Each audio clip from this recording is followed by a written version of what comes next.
When volunteering at an animal shelter, it's really important to be able to understand canine and feline behavior. One of the reasons this is because behavior is a byproduct of other evolutionary forces.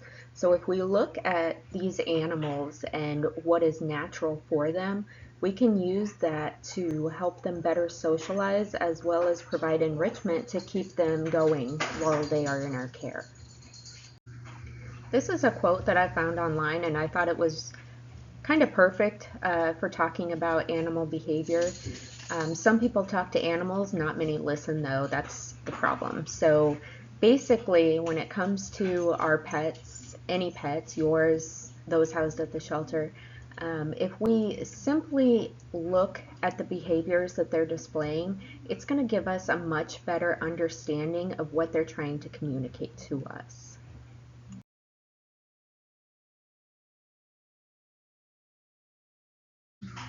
The first type of behavior that we're going to go over is for felines. So when you guys are interacting with our cats, you're going to see different types of body language throughout depending on the cat. So the majority of the cats will probably be similar to what is in this display of a happy cat. So you have your cat that is relaxed, its ears are relaxed, its body is relaxed, its tail is usually up, and the tip of it is usually curved.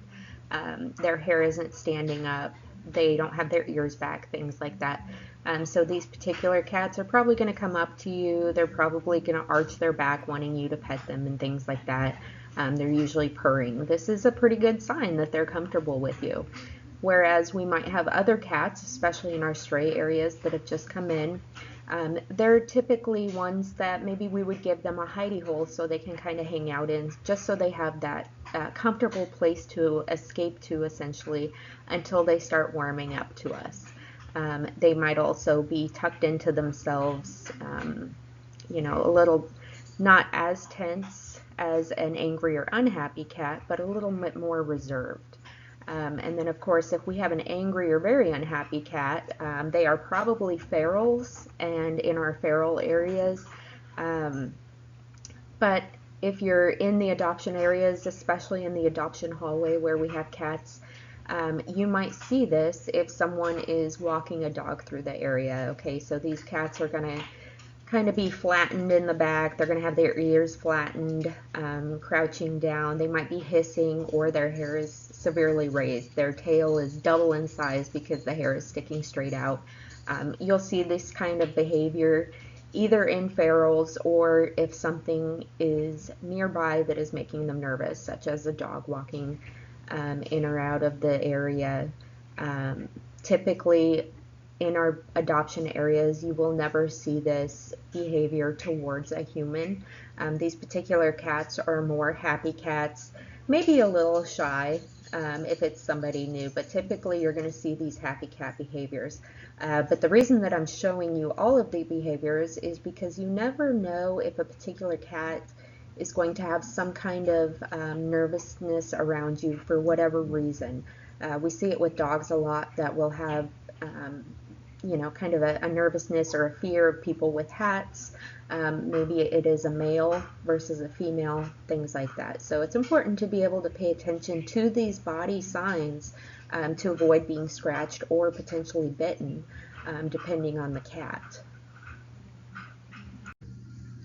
Some of the ways that we're going to help keep our cats socialized while they're in our care waiting for their adopter is to just simply give them lots of love. We're going to treat these cats just like if they were one of our own cats at home, giving them lots of love, talking softly to them, playing with them, especially since we do have a lot of younger cats and kittens, holding them, allowing them to express their normal feline behavior. So things like scratching posts in their kennel or boxes that they can lay in, playing with them with, the wands and things like that where they can do their hunting skills. That type of enrichment is going to really help them express their normal feline behavior. Also brushing them. Cats love to be brushed, and it's one of the easiest ways that we can groom them while they're in the shelter. I don't recommend bathing any cats. If there is a need to bathe them, we will simply grab a warm washcloth or baby wipes and do that. But usually brushing them is the best form of grooming for these cats, because cats in general will typically groom themselves. But offering them lots of love and just treating them as if they're one of our own is going to be the best way to keep these guys socialized while they're in our care. One of the things that we are very fortunate for is that we do have programs available in case we have a cat that is just not friendly and will not do well in a home setting. One of the programs we offer at the shelter is our TNR program. That program stands for Trap, Neuter, Return. So if we have anybody in the community that has a feral cat living on their land, they can trap that cat, bring it into us, and we will spay and neuter it. They can then come pick up the cat and release it back to their property, or we have volunteers that take the cats out and release them back to the general area. If someone does not want the cat back on their property, or if it is a cat that was brought in by animal control, we can still spay and neuter them. And rather than releasing them back to the area that they came from, we can keep them in our working cat room, and then when ranchers or businesses want a working cat for pest control purposes, they can come in and adopt those cats for free. So we do have that program which allows them to keep thriving, keep living. They are no threat to the community, which is really great because it lowers our risk of having to euthanize. These cats can go back into the general population and we don't have to worry about them hurting another human or another animal. So this is a great program for any cats that are not friendly. We will put them through that program and we will let them carry on living outside where they're probably the happiest. So when it comes to the cats, one of the most important things you guys can do when you're interacting with them is carry around that clipboard that has the pet personality reports on there. Anytime you guys can give us information on their behavior, it's definitely going to get them into a home that is the most beneficial for them, okay? Whether that is a home where they were indoor, outdoor, or indoor only.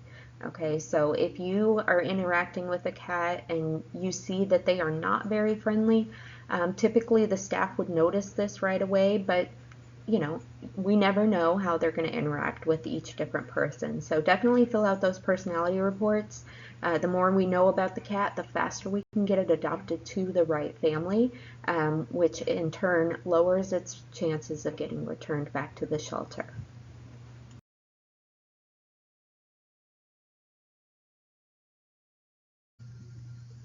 Canine behavior is typically a lot more complex than feline behavior.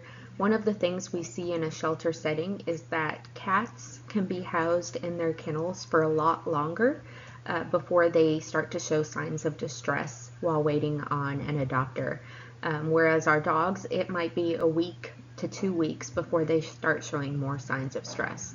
So paying attention to their amounts of stress, how they're reacting to us, how they are reacting to other animals is going to be really important in keeping them mentally healthy during their stay at the shelter while waiting for their adopter.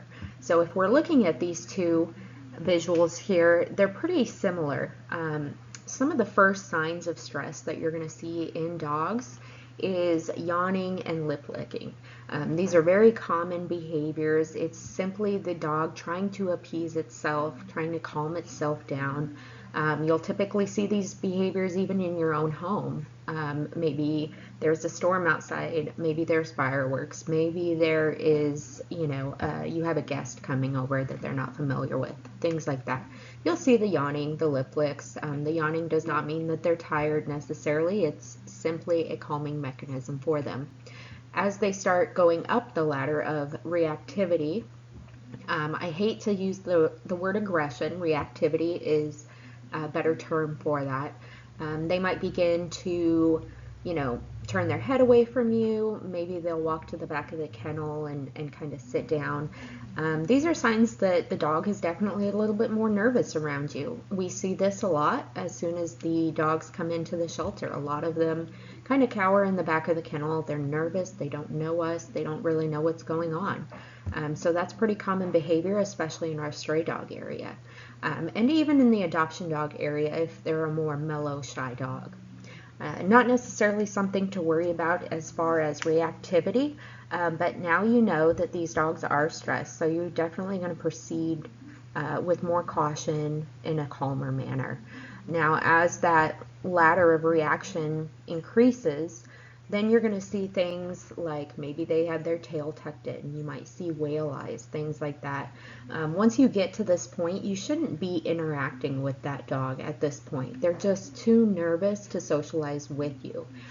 These would be particular dogs probably housed in our stray areas, not so much adoption where they've had plenty of time to calm down in the environment and interact with staff members and guests. But in our stray areas, we might see this more commonly. So the whale eyes is going to be where you see the whites of their eyes. Their eyes are very large, and they are showing the whites. The tail tuck, they might be stiffening their body. Their hair might be raised. And eventually it could turn into growling if you continue trying to pursue them or pet them or do whatever it is you're trying to do with interacting with them. At this point, you definitely don't want to interact with the pet. Their stress hold is definitely elevated, and you have a limited amount of time before you push them too far and they increase to the growling or maybe even the snapping. Okay, now as volunteers, you typically will not have issues with the dogs like this. You might see growling or the stiffness if another dog is walking past their kennel, and maybe they're more reactive to dogs than humans. But you shouldn't see it in the adoption areas whatsoever. These particular dogs, we have been having cared for them for several days or weeks at that point. We know that their behavior with humans is good. So those things, again, it's going to be in our stray dog area, and it'll probably be with dogs that have just come in. Very rarely do we deal with dogs that bite. If we have a dog that we know is a biter, they're typically in our quarantine area brought in by animal control because they have bit a human or another animal. Our quarantine area is where they're held for 10 days to make sure that they do not have rabies or anything transferable to humans. Typically, this is an owned pet, and the owner will come in and reclaim them after their quarantine time is up. However, this can potentially be an issue in the adoption area if the dog has been in our possession for several weeks or months.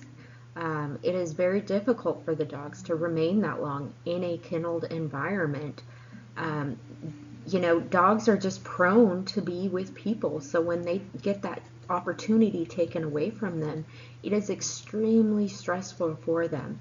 So that is going to be why it's so important, especially with volunteers, socializing the dogs, getting them out of their kennel several times a day for walks, just time to spread their legs, run in the dog runs, play with them, things like that. That is going to reduce their stress dramatically, and it is going to keep them from hitting a level where we are worried about them not only interacting with us, but also interacting in the community. Okay, so our biggest goal with dog behavior is making sure that we never get past a safe point of reactivity. So going into the specific dog behaviors, I can't remember this dog's name, but she was definitely one of my favorite examples of a relaxed, neutral dog. She was extremely sweet, wonderful dog, and she did, of course, get adopted. So if you're looking at this dog in the photo, you can see that there is a lack of tension.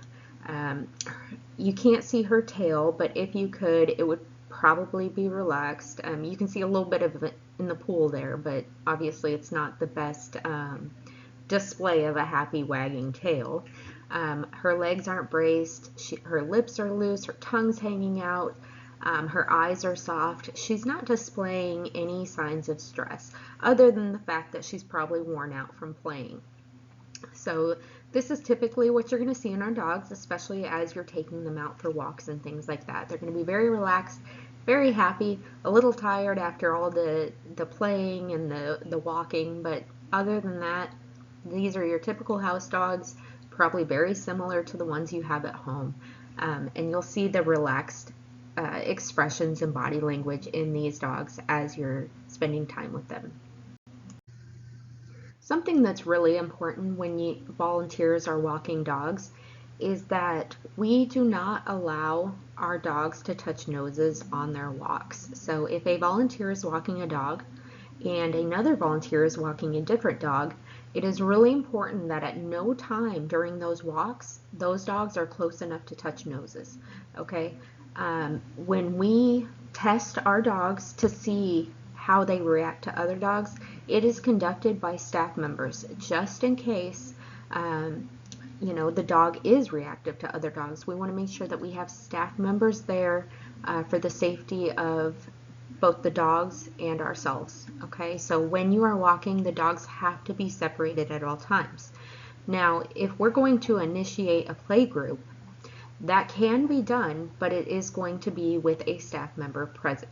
That is the only time that two dogs should be near each other, is when a staff member is present and that is intended. Okay, so when you are introducing one dog to another dog with a staff member, some of the most important things you're going to be looking for behavior-wise is the particular behaviors displayed by the two dogs in this photo. So some of the play behavior signs that you're going to see is bowing, or it's often referred to play bowing. The tail is up and wagging, the ears are laid back, eyes are soft, their tongues are usually hanging out of their mouth, flopping everywhere. They're usually very clumsy, falling over, tripping, running into each other, things like that. It is very clear when two dogs are trying to play and they're both happy and enjoying it, okay? If only one dog is displaying this type of behavior, whereas the other one is showing signs of stress that we talked about previously, maybe their body is stiff, maybe their tail is pointed straight up and stiff, maybe they have whale eyes, things like that. This is not an enjoyable time for both dogs. Okay, so we want to make sure that both dogs are displaying these play behaviors. That is going to indicate that they will be able to play well together and everybody will be safe. When it comes to submissive dogs, some of the things that you're going to notice in their behavior is squinty eyes, lip licking, and licking others. Because you guys aren't allowed to interact the dogs with each other without a staff member, you won't see this necessarily on your dog walks, but if you're a member of the play group, or if you're assisting a staff member with a meet and greet, that's where you'll kind of see them. They'll kind of cower down like that smaller brown dog on the bottom photo, how it's kind of kneeled down. It'll try licking the other dog and things like that. Another thing is rolling onto their back, exposing their belly. A lot of times they will urinate as well. These are all submissive behaviors along with submissive smiling. It's very different than it is with a dog who is just baring its teeth. A submissive smile will often be combined with sneezing. And another big thing will be their eyes. They will have squinty eyes, whereas a dog that is just baring its teeth in a reactive manner will also have large eyes. Okay, so you're going to notice a very distinctive difference between a submissive smile and a dog who is reactive. When it comes to fearful dogs, they're going to be very noticeable in the shelter. A lot of times they are going to be in our stray dog areas, and they are going to be dogs who have just recently entered the shelter. So some of the things that you're going to see here are them staying at the back of their kennel. They're usually cowering down, pressing their body into the wall and making themselves kind of appear as small as possible. They usually have their head lowered and they will not make eye contact. They're generally looking away, and their eyes are usually squinty. If they're more fearful, then they'll have whale eyes, but oftentimes they're squinting. They'll have their tail down and usually tucked in between their legs. They're oftentimes shaking, and they will not approach the kennel door whatsoever. A reactive dog will come to the kennel door. It'll probably growl, bare its teeth, or lunge at the kennel door, but these fearful dogs are not going to do that. They're going to stay in the back and they're going to try and avoid you as much as possible. Typically, these dogs are not eating or drinking when they first come in. Um, when it comes to these fearful dogs, staff members are going to be the ones that are interacting with them, and they are going to be working with them in order to get them socialized, help them to feel comfortable while they're in the shelter, help them understand that they are in a safe space and they don't need to be fearful of others. Once we typically get them to calm down and relax, they become completely different dogs and they start to displaying regular, normal, happy canine behavior. But it's typically just in the instance of when they first come in that we'll see this kind of behavior, or if they're from a home that is was abusive or something similar to that, then they'll generally display this until they have learned to kind of trust humans again.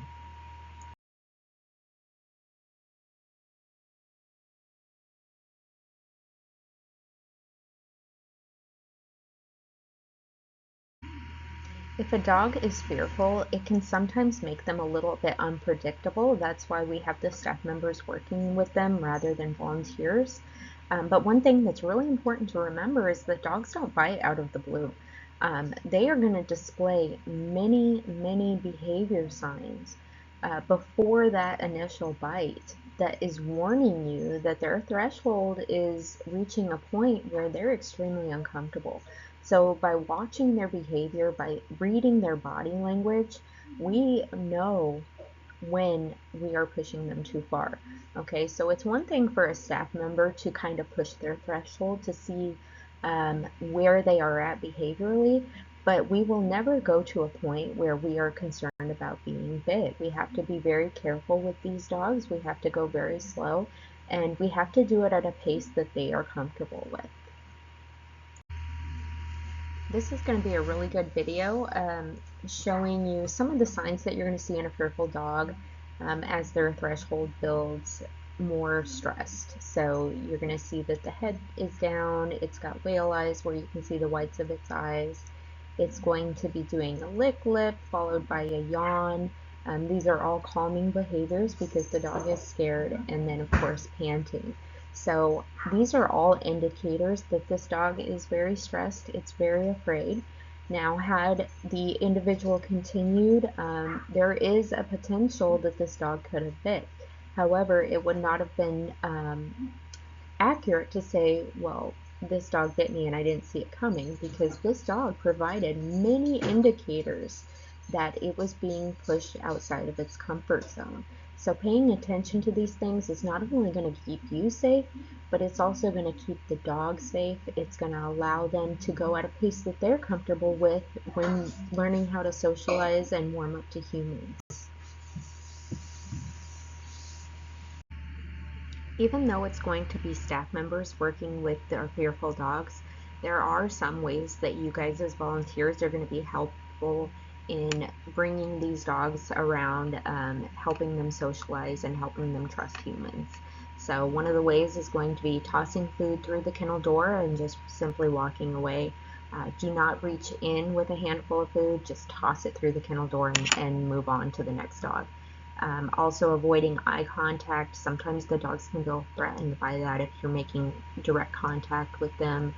Kneeling down and speaking softly in front of the kennel. When you tend to stand in front of the kennel, sometimes it makes them even more nervous, you know, so making yourself appear vulnerable and not threatening as possible is going to help them to be a little bit calmer, a little less stressed, and make them feel more comfortable with you.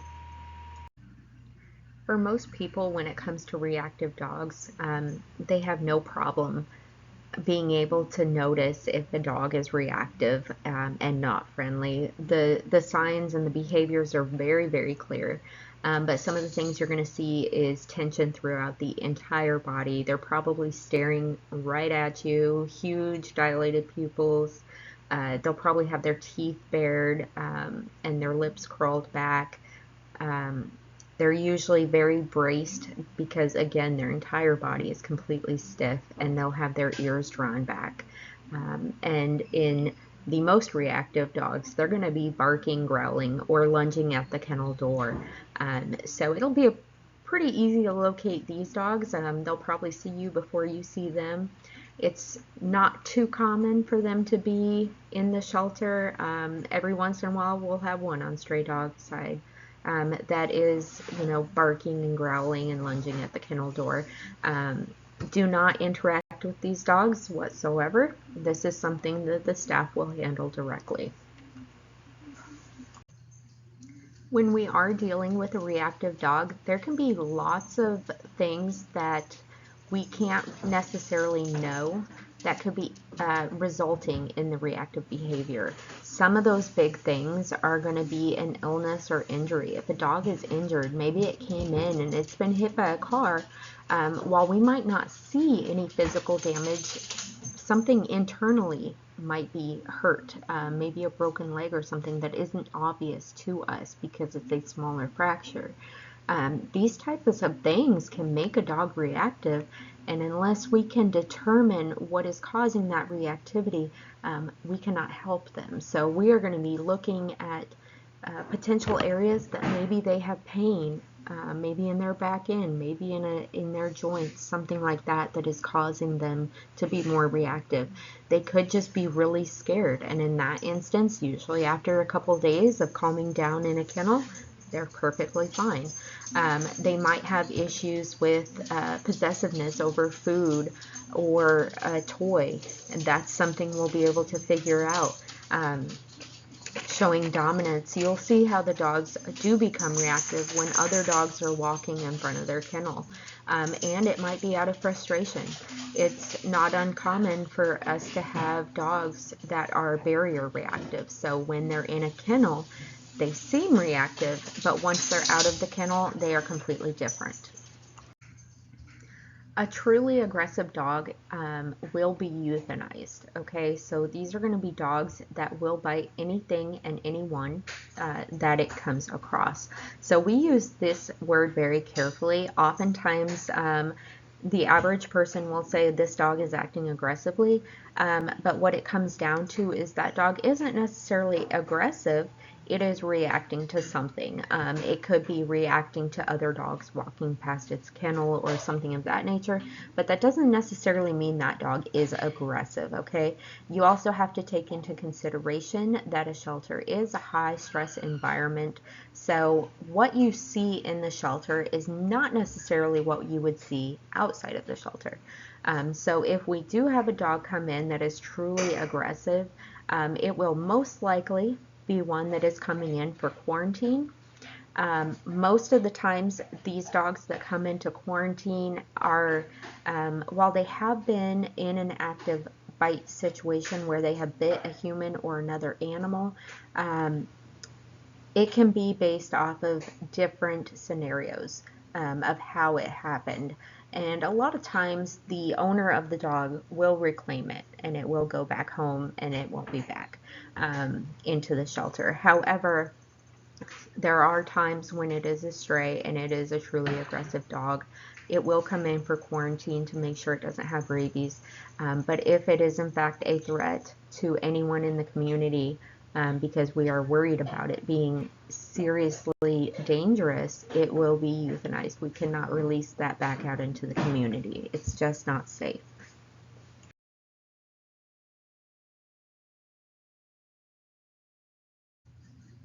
Understanding behaviors of cats and dogs is not only important for the safety of the pets and for our volunteers and staff, but also so that we're able to understand abnormal behaviors. So one of the biggest problems in a shelter environment is when a pet goes kennel crazy, which is basically a short term for a very long medical name. So we refer to it as kennel crazy, and these are some signs that are kind of going to indicate that we have an animal that is heading that way, and those are going to be smearing feces throughout the kennel, pacing the kennel, and any kind of repetitive behavior that they're doing for very long lengths of time. Chewing on the kennel door, barking or whining or even meowing excessively. that is abnormal for what they would normally do. Nipping at your hands, arms, your legs when you're in the kennel. Self-mutilation. For cats, that self-mutilation might include over-grooming to the point that they have skin lesions and things like that.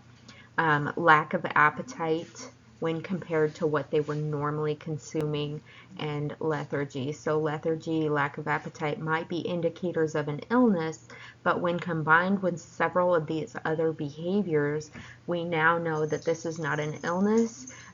They are starting to become kennel crazy. So understanding these really abnormal behaviors tells us, we need to increase the enrichment, we need to increase the socialization, and we need to do whatever we can to get this pet out of the shelter immediately.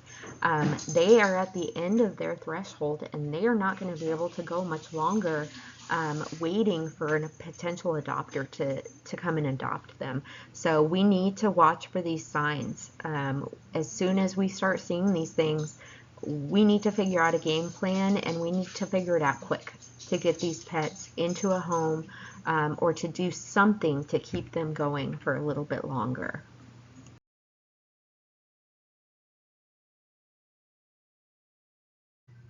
If at any point you do get bit while interacting with one of the animals and it breaks skin, you do have to legally report it.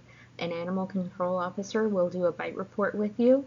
The animal will be placed in quarantine for 10 days just to make sure that it doesn't have anything transmittable to humans, such as rabies. It does not mean that the animal will be euthanized. With the volunteer bites that have been reported in the past, they were bites that were obtained while the volunteer was playing with the pet. It was most likely a puppy with sharper teeth or a cat, they were scratching its belly and it bit. So typically they are through play, but they still need to be reported for your safety and the pet's safety, and just to make sure that we can get you all cleaned up and make sure that there's no risk of infection. If at any point you guys do have any questions on pet behavior, feel free to reach out to me at my email. Otherwise, thank you for watching.